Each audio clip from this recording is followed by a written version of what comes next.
Yo, what's up guys? Tara, samahan nyo kami manghuli ng kakarat. Tara! Yo, what's up guys? At andito kami ngayon sa ilog at tatawid ng tulay papunta sa pangunguhaan natin ng kakarat. At ayan ang ilog namin guys. Linis no? At ayan yung isla dito sa amin sa tabi ng LA Hanging Bridge campsite. At eto guys, medyo masukal pa ang dadaanan namin papunta sa pangunguhaan ng kakarat.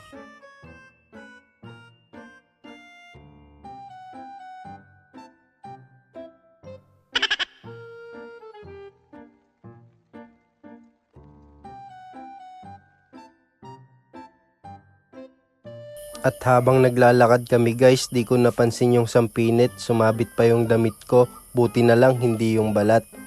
Sa inyo guys, anong tawag nito sa inyo? Dito kasi sa amin, sampinit yan eh.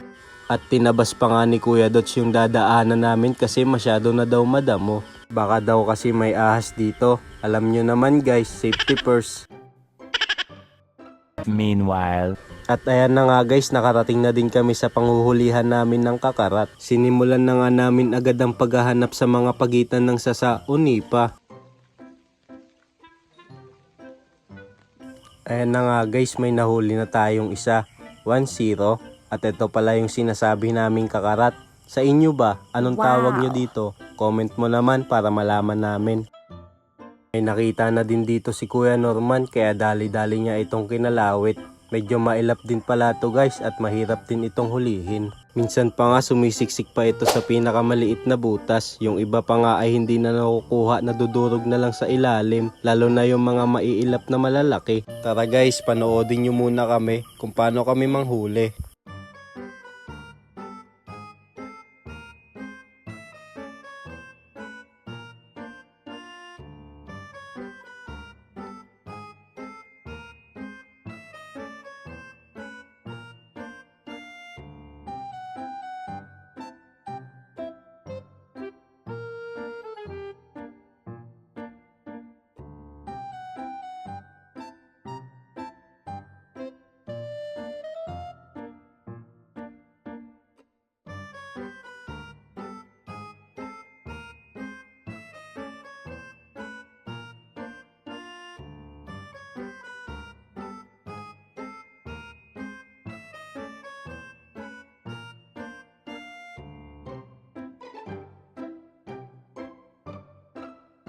At nung wala na nga kaming mahuli sa spot na to guys, susubukan namin sa kabilang nipahan.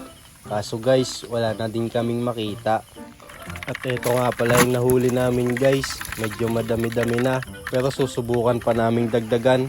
Pupunta pa kami dun sa kabilang nipahan.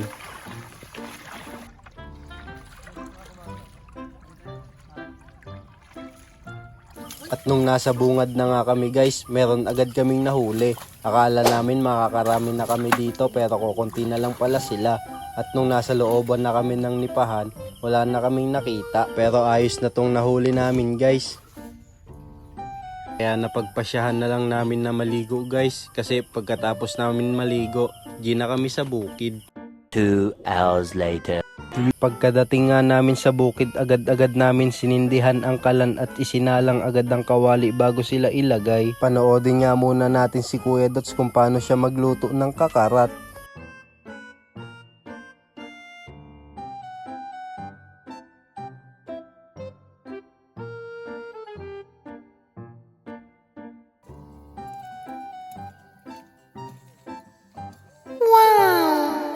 Maraming salamat sa panonood guys. Bye-bye!